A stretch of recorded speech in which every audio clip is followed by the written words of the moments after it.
Senator Maximo Alibe, Regional Director, Dr. Rosen Ancheta Jr., University President, Dr. Romeo Pableo, the Campus Director, the men and women of CTU Campus Moalboal, parents, guests, and especially our graduates, because we were just proclaimed. Good afternoon. Yeah, I want it higher. Good afternoon.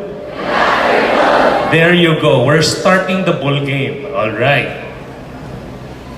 Now, in preparing my speech, after I was invited by Dr. Pam, as I call him, I was thinking, what will I say that you do not know yet? It seems that you were equipped with all the theories so that you will propel through life. But then again, I said, okay, I have to craft something. So I have 4 points for you today. And I want you to listen because it looks like a telenovela. Huh? It's a little longer, but if you see through the composition, you will understand later. All right? Is that an agreement? Yeah, agreement. History is still being written today. You are writing your individual unique stories. It comes from the knowing that we came from different genetics, environment, and life experiences. This is the backdrop, your prologue. Why prologue, you may ask? You are about to start your own book, your book of life. The moment you get out of the bulwarks of this institution, you will start writing the chapters of your life. Some wants a preface, others would dive into chapter 1. Whatever is your plan, you are in charge. No one else is. Hence, the theme for this year's commencement exercises is very apt for my talk today. CTU towards Industry 4.0. I will talk about this in a while as we progress in my speech. As I have said earlier, you have the ability to write, rewrite, and better your story because of your education and experience. It is at this moment that you will be free from the tethers, the guiding hands of your parents, teachers, and best friends, and whoever has guided you through the years. Truth is, and this for others will be very difficult to deal with, you will become parents of yourselves. You would leave the houses and comforts you've been accustomed to and skyscrape to the world out there. You will be out of your comfort zones, your bed, your friends, your siblings, and your hometowns to venture out and create your mark in the world. Believe me, it is tough out there. You will parent yourself to get out of bed at 6 o'clock in the morning, clean your apartments, get that job interview, and comfort yourself in times of sadness because most of your dream jobs and business ventures are away from home, away from the waters of Moalboal. Reality check. If you want to become the best, it comes with a price. More often than not, you'll be subjected to the struggle and adversities of life. Some will fail, but always remember, every time you fail, it is actually my belief, and I believe in this. I believe so much in this. It is life telling you to take a different course, or perhaps, ang ibig sabihin ng course, direction, ha? Okay. And strengthen your weaknesses. It is not meant to make you give up. It is there to teach a lesson. Those are the purposes of failures. Remember, Michael Jordan, the Wright brothers, Albert Einstein, and so many others who paved the way for future generations to learn that it is in failures that we become more powerful, as long as it is not intentional and it was born out of focus and perseverance. Well, I tried to make this speech generalistic because I'm talking to varied disciplines. All right. Now that I have pointed out the expectations and the possibilities for your own book, Your Life After School, let me give you what I believe you need in order to be successful so you can start plotting the trajectories of your beautiful and possibilities-full life, as I did with mine. In addition to your personal goals, I will supply you with tips on how you can contribute as brand ambassadors of CTU, being their products, to the university's goal of becoming the premier university in the future. Do you want that? CTU will become the premier university in the future? It is going to happen. So listen to me and please follow. Let me just express at this juncture, with all the delight and gratefulness and power the world has, you have in your hands the power to create the future you want. The possibilities are enormous, and to borrow the words of Dr. Maya Angelou when she said her famous line to Oprah Winfrey, listen to me very carefully. I will recreate how Dr. Maya said to Oprah, "Your future is so bright, it burns my eyes." With that, let us then start. Number one, una, you alone are the architects of your future. Do you agree? No one else. It's not your parents, your friends. So the blame will be on you. You then ask, how do I become one when it seems that my knowledge and experience is not enough? To jumpstart, I have a simple question I ask every time I speak in a crowd like this. Why do you go to school? Answer? Why take a postgraduate education or take a second or third course? In my case, law. In the case of Dr. Pag, he's taking up law. In your case, what do you go to school? I'm sure you have your answers in your mind. And some people would say, I want to be successful, right? Because I want to be the best, right? Because I want to be rich. Some would be humanitarian. I want to help the poor, right? Okay, I know you have your answers. Who says, show of hands, I want to be successful? Wow, I want to be rich. Wow, I like that. Hone that confidence, because sometimes when you talk about money, it becomes a taboo, right? You don't talk about it. Di ka ganahan ingnon nga naong kwarta, right? Oh, anyway, how about those who wants to have big houses? Oh, daghan gyapon. To me, going to school is not about being masters of integers, not just become the best orators or craft beautiful reports. It is, my friends, aimed to equip students with theories and learning so that they can use them to the real classroom called life, the bigger classroom. Since our journey here on earth is a continuing struggle for learning to those who wish to learn. In short, we go to school so that we can make the right decisions.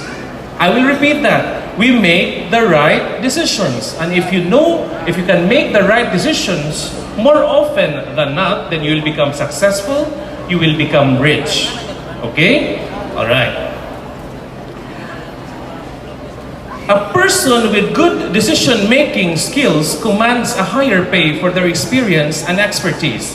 That is why we have presidents, consultants, executives running multinational companies and billion-dollar projects because of their ability to make good decisions. That's why you're here, because you're actually stimulated, given problem-solving skills, so that later on you can make the right decisions, good decisions. All right. Isn't that good news? That regardless of your station in life, you can be great and be successful with your education. That success and a bright future are not only for the rich, the good-looking, and the powerful political families. but it is for everybody who wants education.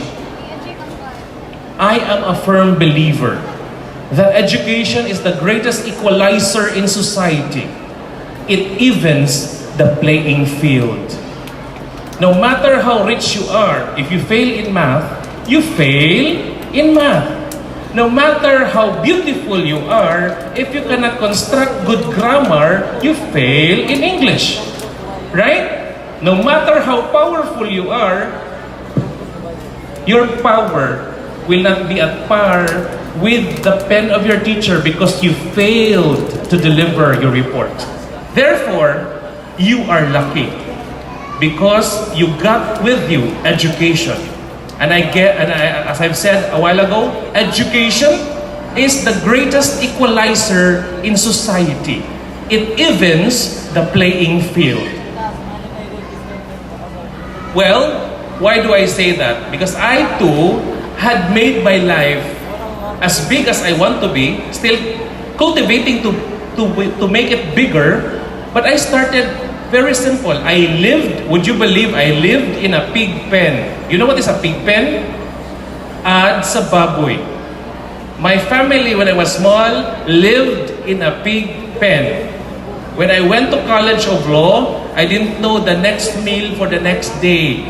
And I don't know how to go to school because I don't have enough money for my fare. But lo and behold, I am now a lawyer, 13 years, and I'm about to become a judge if I wish to, because I passed the prejudicature program. But I'm thinking about it because if you become a judge, you go to the sala. You cannot go to Moalboal anymore.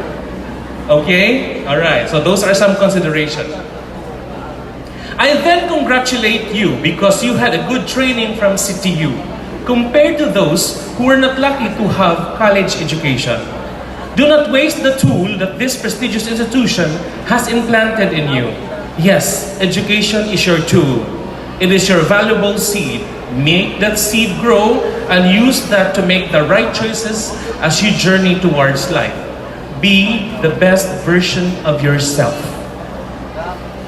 Do not waste the chance that God gave you. That is, the chances to write your story so that your history will inspire others after you are all long gone. You are accountable for that. You have a mission, as each of us has a mission, just like your school have a mission too. Achieve the highest, truest expression of yourself. I guarantee you, my friends, you will become successful, and when you do not forget to help your family, your institution, and your community. Use your personality to help others. Success surely will come knocking at your door. I go now to point number 2. I made this as formulaic because I was advised I will be speaking in CTU and you are good in numbers. Is that correct? Oh, it's correct. I'll be talking about success in a formula. Simple. Success equals preparation plus opportunity. Are you expecting a quadratic equation? No, I'm not going to give you a quadratic equation. Success equals preparation plus opportunity. This is the simplest formula I can give you so that it would be easy to remember. Your preparation actually started at home, honed in school, and tested when you go out of this institution. I do not believe in luck. There is no such thing. Success comes to those who have prepared, those who burned their midnight candles, and went the extra mile. Successes do not happen overnight as it did with mine. I am sure of that. That is why when you are best prepared and the right opportunity comes, the trajectory of your life will change. This marriage of preparation and opportunity is time-tested. You can't fake it. You create your own destiny, my friends over there at the back. Because I'm constantly looking in the front. And of course, those people at the back, those graduates at the back, you matter to me as they matter to me in the front. Okay? This is all for you. Invest in yourself. Invest in your education after this one. So if you have a chance to get another education, invest. Read a lot of books. Case in point, Warren Buffett. Do you know him? No?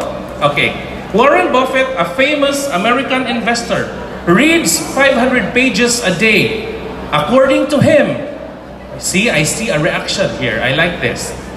According to him, when interviewed by Tom Corley, author of Rich Habits, The Daily Success Habits of Wealthy Individuals, he said, read 500 pages a day. That's how knowledge works. It builds up like compound interest. All you can do it, but I guarantee you will do it. But when he started earlier, he reads from 600 to 1,000 pages a day. And he is a billionaire in America. And I'm sure the guest we have on stage knows Warren Buffett. Okay, somebody you know. Bill Gates. Oh, more familiar. Reads 50 books a year. Kay bawo ko sa inyong mabasa, 50 Shades of Grey. Ha? Sakto? Harry Potter. Right? Oh. Bill Gates reads 50 books a year. The second richest man in the world. Formerly the richest man before he was overtaken by Jeff Bezos, the owner of Amazon. Okay. Reads 50 books a year. Interviewed by the same author, he shared that while he can travel anywhere and meet with anyone, reading is still the main way he learns new things and tests his understanding. He always has a book with him wherever he goes. And the last one, as my example, I made my point backed up by evidence because I'm a lawyer and I need to convince you. Alright?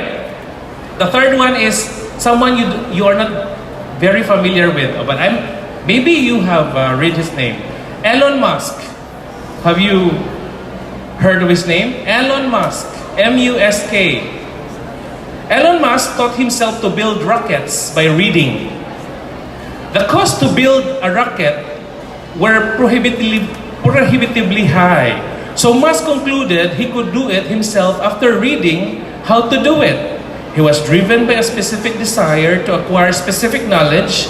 He didn't stop until he learned what he wanted to learn. He wanted to build rockets. He has no money. So he read all the books he needed and he was able to build a rocket. So things are possible. This list goes on and on, my friends. Reading education can bring you to places and successes unimaginable. So never stop learning and never stop preparing. The amount of investments you make to yourself is directly proportional to the success you will make and you will have. Get every chance to join a seminar. Believe me, all of this will pay off. Practice, learn, and never get tired of learning. Never get tired of preparing and trying. Be very good at what you do so that you will become irreplaceable. I guarantee you, success will be in your hand and success will become your brand.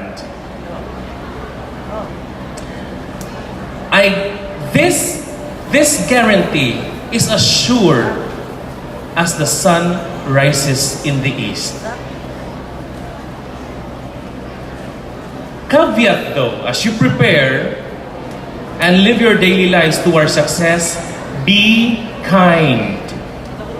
Be kind. Come from a place of love always in all your actions and decisions. Attitude will spell the difference. Remember the employment mantra? What do they say? Hire for attitude, train for skills. Kaya dili man mo ma-train ang attitude. Ang skills, pwede i-train. Right? Your attitude equals your altitude. Your attitude equals your altitude. As you get successful, use your life to illuminate the world. You have that light. Use it. Find it. Know what you want. The knowledge of what you want coupled with your kindness and your preparation will sustain you. Aim high. Success should be your brand and your school's brand. And do not settle for anything less. Make a stand, whether in politics or in your daily decisions. After all, we only have this planet to take care of, and you are accountable for it. Whether it is for climate change, the crime rate, and the coliform level of our seas, take part in the discussion. Be in the know. Make a stand. This, my friends, will be your legacy that you will leave for the future generations and your children's children. I am very happy now. Ask me why. That's good. At least there's participation.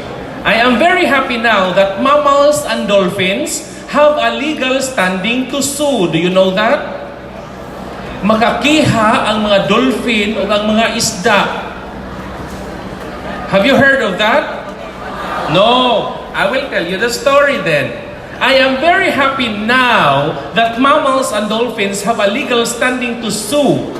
A great breakthrough in our Philippine jurisprudence because someone dared to make a stand in the person of Attorney Ben Cabrido, a true blue Cebuano who dared to author this legal breakthrough.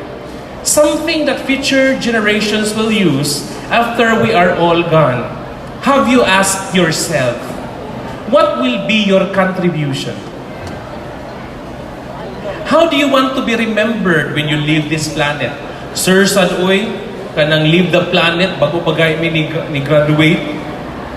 Di manggod, mag-prepare manggod ka. Di ba? This is part of shaping your book, as I've told you. It could be small, it could be big. Siyempre, you're starts small.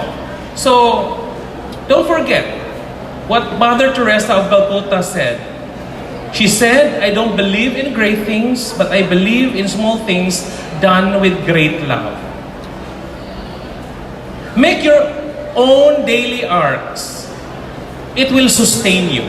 No, not the wooden ark. You know what is an ark, right? Noah and the ark. Right? I'm not referring to that wooden ark. I'm referring to ARK, A-R-K, acts of random kindness. The acts that you do on a daily basis. What I meant are these things. All your arcs put together will make this world a better place to live and will put CTU as an industry leader in education, since you will become brand ambassadors of this institution. With all your concerted effort, it is achievable. If you ask me, is it doable? Yes, it is. I had a background in maritime education. As Dr. Pab said, I was in the education sector for 23 years. In the maritime regiment, we have the same mantra. And we say, we do the right things, that's who we are. CTU wants to be the leader in the Industry 4.0.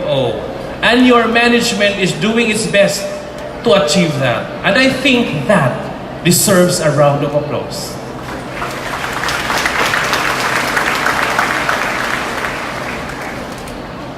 Greatness does not have to be something big, but it could be small things done in a right way. For teachers, you are all around. And please listen to me as I am a teacher as well. Your ARCs, acts of random kindness, will be teaching passionately and always push for excellence. You owe this to your profession, our profession, this institution, and your students. Never get tired because your noble job is instrumental in the successes of your students and the achievement of the vision and mission of CTU. You don't have any reason now that you cannot be excellent because according to Dr. Pa, you will be equipped later on with the state-of-the-art equipment, robotics and all. Okay? Isn't that exciting? It is very exciting. Students, your ARCs could be making your bed. Listen to me, students. You're not yet employed. So I will be speaking from the point of view the moment you go out of that gate, right? Okay, I'll talk about your arc. Your arcs could be making your bed as you wake up in the morning. Little success. Having a good breakfast. Why is having a good breakfast part of arc? Because it will sustain you throughout the day. If your body is weak, you cannot do things. And please put your phone away from the dining table. Alright? Kaya ang style ra ba karon, before mo kaon, i-picture niya, i-Instagram mo sa. You do your little arcs at home. And when you're accustomed to it, you'll be accustomed to success. Little successes, little arcs that create a big arc. Alright? Is that an agreement?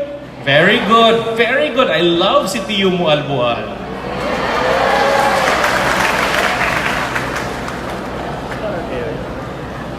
After all, my dear students, graduates, if you may, your mind is your greatest gift that God has given you. Remember, what your mind can conceive, your body can achieve, right? I leave you now with my point number 3, so that CTU's vision will become a reality, and likewise for your individual realities. Don't worry, I'm about to finish already. Okay? Just giving you a caveat. Lesson number 3. And this is called out from the best-selling book of Napoleon Hill. Do you know him? It's entitled Think and Grow Rich. So if you think rich, you will become rich. Because all your action will be geared towards being rich. I have 2 anecdotes for you, and before I end and put the microphone down, I will share this to you. Your thought processes are very powerful. I'll give you a story. Listen. Ang problema aning story, magduko ang nag-story, nangatug na ang gibasahan. Ha? Okay. The story of Edwin C. Barnes. His discovery, the thoughts can make you rich and successful, began with a burning desire to become a business associate of the great Thomas Edison. You know him? Thomas Edison. Edwin Barnes wants to be an associate of Thomas Edison. One of the chief characteristics of Barnes' desire was that it was definite. He wanted to work with Edison and not for him. He wanted to work with Edison and not for him. When this desire or impulse of thought first flashed into his mind, he was in no position to act upon it. 2 difficulties stood in his way. He did not know Mr. Edison, and he did not have enough money to pay his railroad fare to Orange, New Jersey. But he was so determined to find a way to carry out his desire that he finally decided to travel to New Jersey on a freight train. Freight train, nakisakay. Once there, he went to Edison's laboratory and announced that he had come to go into business with the inventor. Siyempre, pag-ingon niya, I want to make business with you. Unya, way klarong sini na, hugaw pa kay gnaw, walay kwarta. Edison was an inventor at the time, and he announced, I want to be a business associate of you. Kitang duha, associate. Siyempre na-shock si Edison. Bisag, naibuduol ninyo karon, ganahan ko partner ta niya. Hugaw kaayo niya, murag way klaro. Di juga mo to, right? Okay. But he was so determined to find a way to carry out that As desire. we welcome Dr. Once there, Maximo C. Alibihe. Maraming salamat. Once there, siyempre he announced. Later on, Mr. Edison was asked, and the interviewer said, why did you give him the opportunity? He said, I gave him the opportunity, he asked for, because I saw he had made up his mind to stand by until he succeeded. Subsequent events proved that no mistake was made. Just what young Barnes said to Mr. Edison on that occasion was far less important than what he thought. Edison himself said so.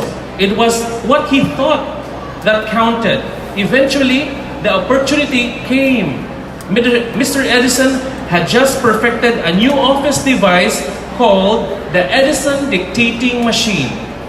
His salesman did not believe it could be sold without great effort. Barnes saw his opportunity though. He knew he could sell the Edison dictating machine. In fact, he sold it so successfully that Edison gave him a contract to distribute and market it all over the nation. The business alliance went on to operate for decades. Out of it, Barnes made himself rich in money, but he had also done something infinitely greater.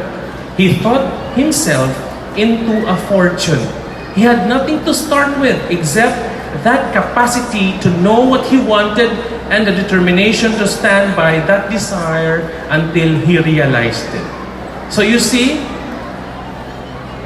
ipangutang na bito si Edison, so may ano mo siyang gidawat, pero meron empleyado usa, no? It was the spark in his eyes, that conviction that he wants to be a partner. Second, before I stay by, a 50-cent lesson in persistence. Okay, are you aware, I'm sure you have history, literature. Are you aware in the old times that the blacks were not given the chances by the whites and there was severe discrimination? Okay, I am going to tell you a story about persistence this time against that backdrop of the United States of America during those times. One afternoon, Mr. Darby was helping his uncle grind wheat in an old-fashioned mill. The uncle operated a large farm on which a number of colored sharecrop farmers lived. Heba mo ko sa sharecrop farmers? Kada bitawng sila'y farmers, igbaligya na sila'y bahin. Sharecrop farmers. Kanigong in English, isulisoron jud ta, no? Okay. Quietly, the door was open. So he was there operating an old-fashioned mill. Quietly, the door was open and a small colored child, the daughter of a tenant, walked in and took her place near the door. The uncle looked up, saw the child and barked at her roughly. "What do you want?" Meekly, the child replied, "My mommy say send her 50 cents. That was the response of the child. Siyempre, the white owner of the mill, "I'll not do it," the uncle retorted. "Now you run home." The child said, "Yes, sir," the child replied. But she did not move. The uncle went ahead with his work so busily engaged that he did not pay attention enough to the child to observe that she did not leave. When he looked up and saw her still standing there, he yelled at her, "I told you to go home! Now go, or I'll take a switch to you." The little girl said, "Yes, sir," but she did not budge an inch. This is the colored girl. The uncle dropped a sack of grain he was about to pour into the mill hopper, picked up a barrel stave, and started towards the child with an expression on his face that indicated trouble. Darby held his breath. He was certain he was about to witness a murder. He knew his uncle had a fierce temper. He knew that colored children were not supposed to defy white people in that part of the country. When the uncle reached the spot where the child was standing, she quickly stepped forward one step, looked up into his eyes, and screamed at the top of her shrill voice, "My mommy's gotta have that 50 cents!" The uncle stopped, looked at her for a minute, then slowly laid the barrel stave on the floor, put his hand in his pocket, took out $50 and gave it to her. The child took the money and slowly backed toward the door, never taking her eyes off the man whom she had just conquered. After she had gone, the uncle sat down in a box, and looked out the window into space for more than 10 minutes. He was pondering with awe over the whipping he had just taken by the child. What do you think happened? It was because of persistence. Ang problema na to kung dagko na ta, mahadlo kung utang kasabaan. Little children, they're not afraid of that. So why can't we be that sometimes? We are so busy thinking mawawan man gyud ko ani, right? So take a lesson from that small colored child. It was persistence. Lastly, and finally my last point. So first point was ato, you are the architects of your future. The second one, success equals opportunity plus preparation. Third, you should be persistent and you should know what you want. You have to have a burning desire. It all starts in the head. And the last one, the most important one you need to consider. Relax. I will repeat that. Relax. When the going gets tough, relax. Whatever it is, it will be just fine. Believe that life will always be there to support you. That's a promise. Trust the boy who lived in a pig pen. With those 4 points, I think you're ready. Congratulations, CTU batch of 2019. Enjoy your dinners and your preparations at home. Congratulations to the administration of CTU Moalboal and the men and women behind CTU in general. Congratulations to the parents for helping their kids. Regis Mar. Soar High Batch 2019. As you write your story, make it a good one. Thank you very much. Good afternoon. History is still being written today.